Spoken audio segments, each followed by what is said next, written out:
সাংবাদিক দম্পতি সাগর সারোয়ার ও মেহরুন রুনির হত্যা মামলার তদন্তের দায়িত্ব থেকে র্যাবকে সরিয়ে দিয়েছেন আদালত। সোমবার বিচারপতি ফারা মাহবুবের নেতৃত্বাধীন হাইকোর্ট বেঞ্চে রিটটির শুনানি হয়। এদিন হাইকোর্ট বলেছেন, এই হত্যাকাণ্ডের তদন্তভার থেকে র্যাবকে সরানো হলো।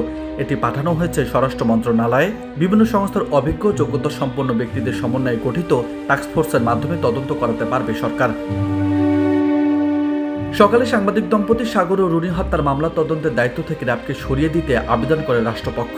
রোববার মামলার বাদী রুনির ভাই নওশের রোমান অভিযোগ করে বলেন, এই হত্যার ঘটনা ধামাচাপা দিতেই র্যাবকে তদন্তের দায়িত্ব দেওয়া হয়। হত্যা রহস্য উদ্ঘাটনে আইনজীবীও নিয়োগ করা হয়েছে।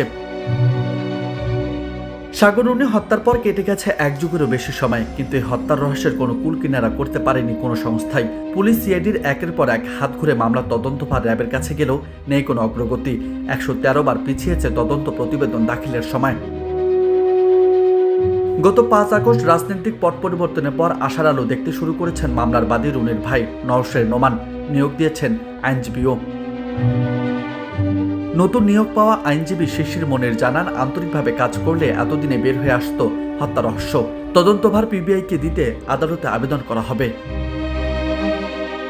2012 সালের 11 ফেব্রুয়ারি রাজধানীর পশ্চিম রাজারবাগের নিজ বাসা থেকে সাগর রুনির মরদেহ উদ্ধার করা হয়।